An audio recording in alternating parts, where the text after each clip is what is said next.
What's up, guys? Welcome back to the channel. I am Nick here with Ryan. Yo. So we recently put a poll up to see what our marathon should be in March. Canada was one of the options. Oh, Canada. It's just going to be Canadian artists and bands, and it's not going to win. So just like with, just like with Redemption, that didn't win either. We gave y'all a little Uriah Heep. Mm-hmm. So we'll go to Canada and we'll do a little Max Webster. Oh. I've seen this commented so many times. This artist, but also this specific song we're doing today. Max Webster was a Canadian hard rock band formed in Toronto in 1972. Mm-hmm. They were relatively successful in Canada with several best-selling albums and had some minor success in the UK. Then they broke up in 1981. The band name confused a lot of people. Many believed it was the name of a person. The band's founder, Kim Mitchell, enjoyed a long and successful solo career in his native Canada. They toured heavily from the mid-1970s to early 1980s, and listened to some of the names that they opened for. Bachman Turner Overdrive, Blondie, The Cars, Cheap Trick, Peter Gabriel, Genesis, The Guess Who, Kansas, Ted Nugent, Rainbow, Rare Earth, REO Speedwagon, Styx, Rush, etc. That's a lot. So, I mean, how many people get to say, wow, yeah, I played with them before? Yeah. Wow, what an impressive list. Apparently they were close friends of Rush. Mitchell said, Rush taught us that you should make your own decisions and not listen to record company BS. Rush were great friends, and they always treated us as equals. Ain't that sweet? And guess what, Ryan? The song we're doing today features Rush. Oh, man. So I can see why why you guys want this song. And that song is called Battle Scar. Ryan, so far on the channel, collabs have worked out. I mean, they've been pretty successful on the channel. Like, I can't even think of one that's failed too often. Yeah. So I feel like this could work out today. From my research, this was kind of like Rush, like on the verge of their prime. Kind of like right before they like really went mainstream. This is from the fifth and final studio album, Universal Juvenile, released in 1980. I told Ryan that I had something to say about the album cover before we started, and I just don't think I'm going to say anything. Let's just go ahead and get to the song. This is Max Webster, Battle Scar.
How do you describe this song? Oh, I don't know yet. Because it's like, I don't know. it's It's so very interesting. strange. Yeah, it is very interesting. I don't know what to think of it. I definitely don't dislike it. Yeah, I don't dislike it. This is so strange. Definitely kind of reminds me of Black Sabbath a little bit. Okay. You know, that kind of sludgy type of thing happening. Man, it's almost kind of like stoner metal before stoner metal. It's got like maybe a pinch of Rush. I'm about to say, because it's not sound like what I thought it was going to sound like. It's a bit, but this is just kind of like, So what do you think? Well, we're not done with the song yet, yeah. but what do you think the influence is so far? What do you think Rush, do you think Rush did anything with this so far? Oh, yeah. I definitely think about The tone. Yeah, I would say the tone, the I guitars think. are definitely. Well, I've heard Rush we've done Working Man, and that's a little more, but this goes even further than that. Yeah, oh yeah, But this is. I'm guessing that's probably more of their influence here. Right. The tone of this, as far as the thing that's going across. Yeah, I don't know what that is. It's like just like confetti flying or something. There's something about this, especially with the drums kind of pop, pop, pop, pop. There's something about this that also feels primal. You know what I'm saying? It's just kind of like almost like Neanderthalish or something like that. I don't know, just something kind of caveman about it.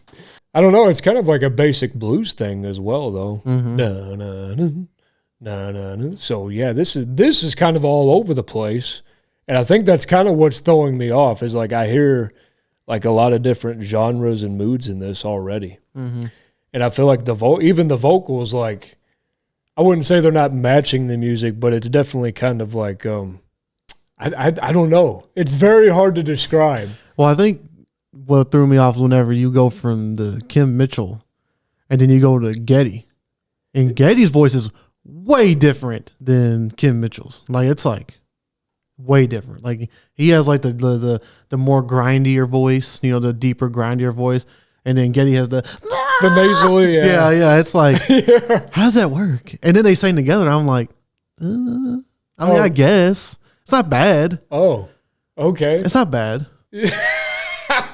I was gonna say Kim Mitchell kind of sounds kind of like Nick Cave. Oh. You know, just kind of like more of like a storytelling. Oh. Yeah. Yeah, I can see that. So Yeah. Man, I know it's very intriguing though. I know. I kind of like don't know, like. It's like I want to like it, you know? But it really is crazy though. Like this hasn't happened a lot on the channel for me where I'm like, I can't really figure out what's happening, how I feel. It's very difficult. Your emotions right now. all over the place. Yeah, it's we just need to run it back some. Yeah, yeah. Way I feel. Busters, screw the beaters, make the healers feel the way I feel. I like that. Yeah, sure. Oh,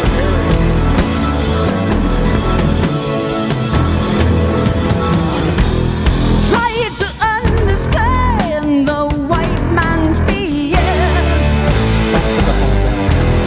Make a bed, but they wouldn't. It's like a tribal thing, you know?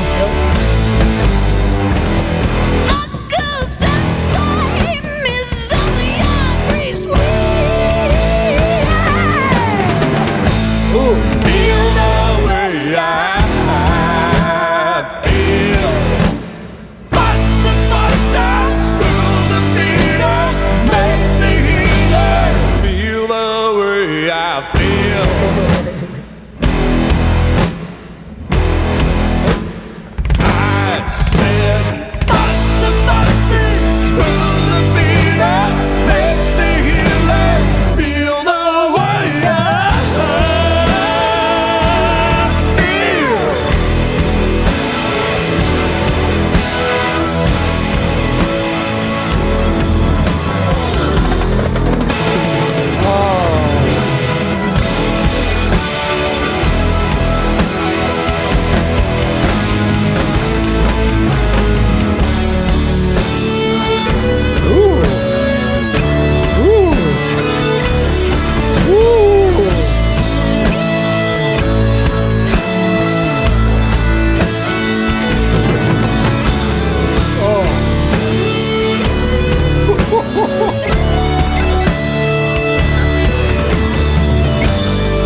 This is fire right here.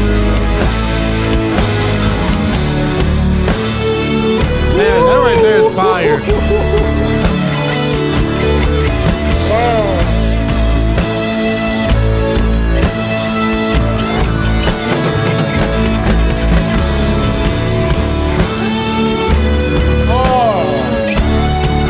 That guitar is crazy.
Wow.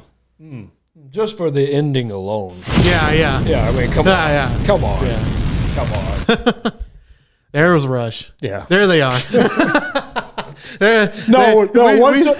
I heard the drums that first time in the Yeah. middle, I was like, okay, now I know it's Neil back there. I mean, we all know. Yeah, We yeah. all know. And Yeah. he couldn't contain himself anymore.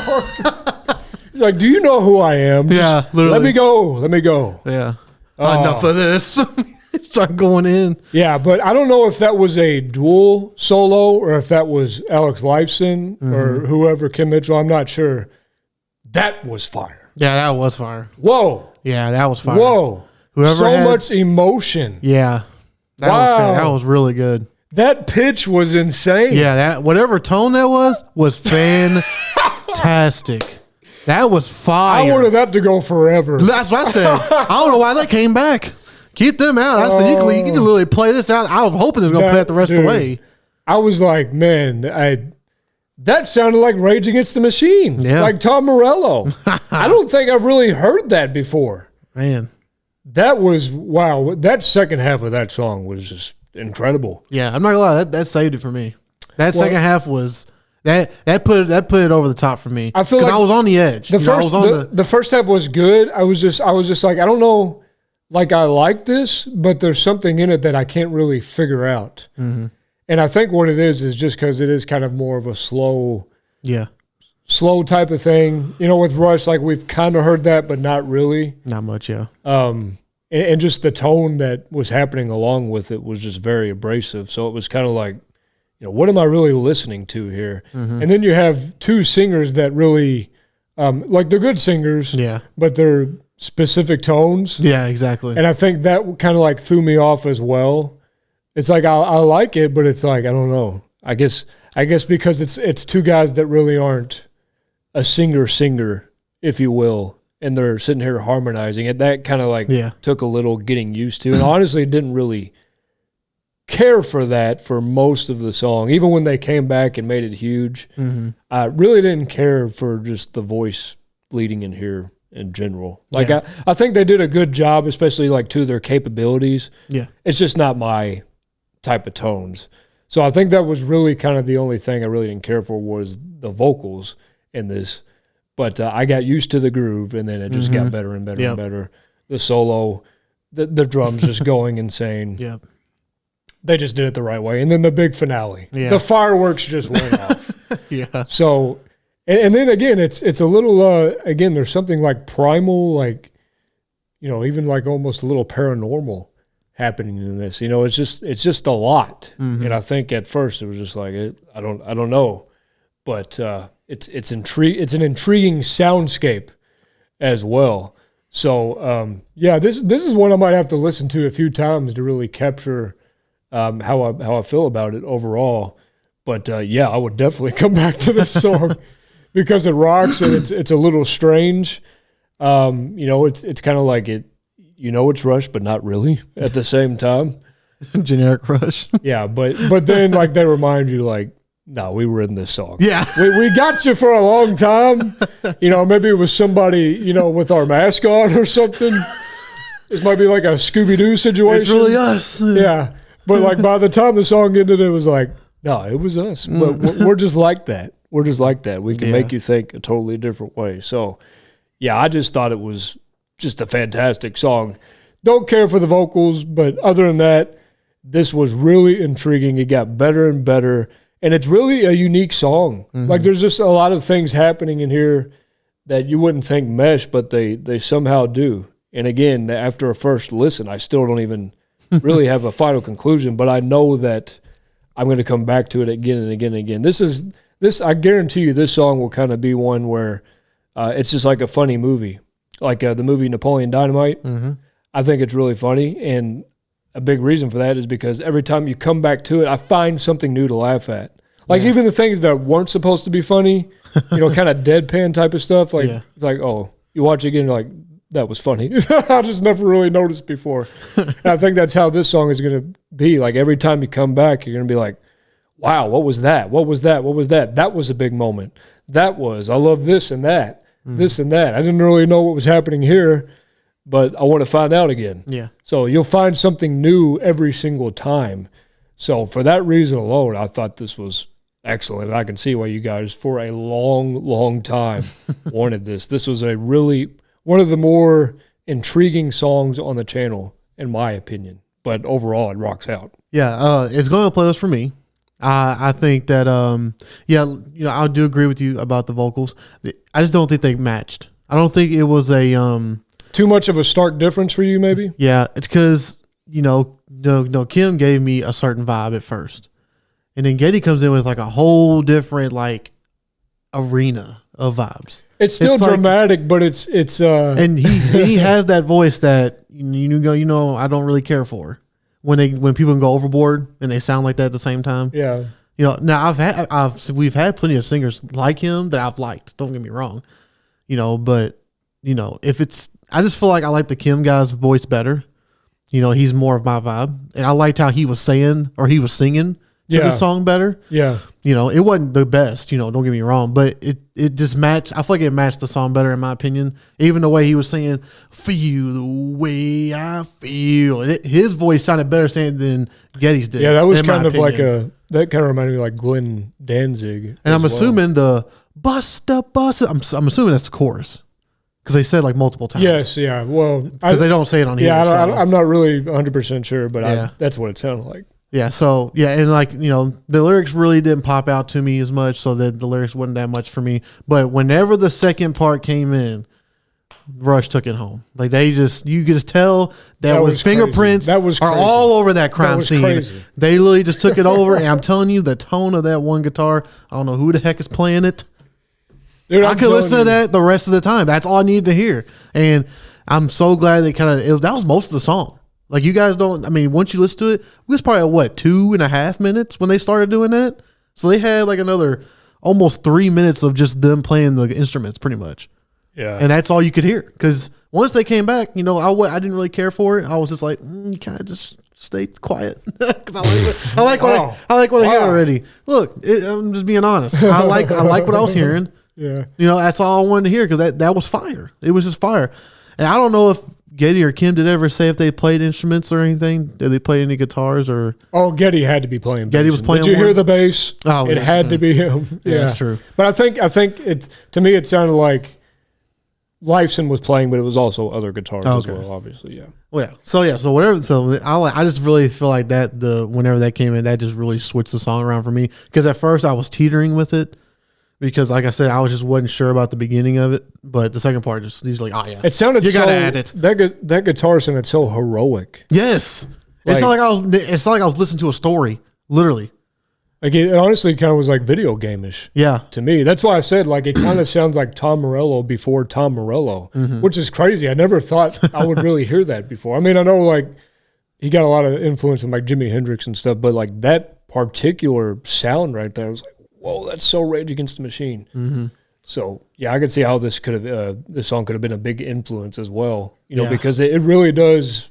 It's almost the kitchen sink. Like it really does throw a lot at you. yeah.